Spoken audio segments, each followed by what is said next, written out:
எனக்கு கொடுத்த தலைப்பு என்னன்னா ஏட்டு சுரக்காய். இந்த ஏட்டு சுரக்காய் அது என்னன்னே புரிஞ்சுக்க முடியலைங்க. ஏட்டு சுரக்காய்னு சொன்ன உடனே அடுத்த வார்த்தை என்ன சொல்லுவீங்க?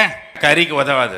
அது உள்ள ஆராய்ச்சி பண்ணி பார்த்தா புத்தகத்தில் இருக்கிற அறிவு மட்டும் வாழ்க்கைக்கு பயன்படாதுன்னு சொல்கிறாங்க.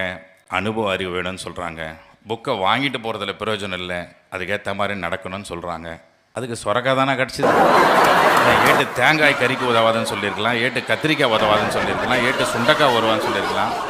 எங்கேயோ சுரக்காய்க்கு சதி பண்ணிட்டாங்க நம்ம ஆளுங்க. முன்னாடி யார் பண்ணதுன்னு தெரியல. தயவுசெய்து நண்பர்களே, இந்த பழமொழியை கூர்ந்து கவனிச்சா ஏட்டில் வரைஞ்ச சுரக்காயை வச்சு எப்படி சமைக்க முடியும்?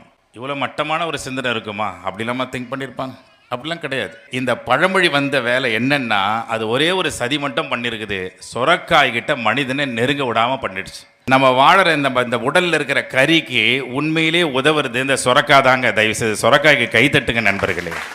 அதுக்குள்ள இருக்கிற கால்சியம், பொட்டாசியம், எவ்வளோ பொட்டாசியம் இருக்குது, எத்தனை விட்டமின்ஸ் இருக்குது. விட்டமின் ஏ ஐட்டம் ஃபுல்லாக அது உள்ள தான் இருக்குது. இன்றைக்கி டயாலிசிஸும் கிட்னி பேஷண்ட் அதிகமாக இருக்குன்னா சுரக்காயை அவமதிச்சனால தான். பயன்படாதுன்றதை பிடிச்சிட்டாங்க. யாராவது ஒரு வார்த்தை பேசும்போது ரொம்ப சலிச்சு போயிட்டா, இன்னமும் சொன்னீங்களே சுரக்காயில் உப்பு இல்லை, எல்லாம் இறக்கிறது. இன்றைக்கி மத்தியானம் நான் சுரக்காய் தான் சாப்பிட்டேன்.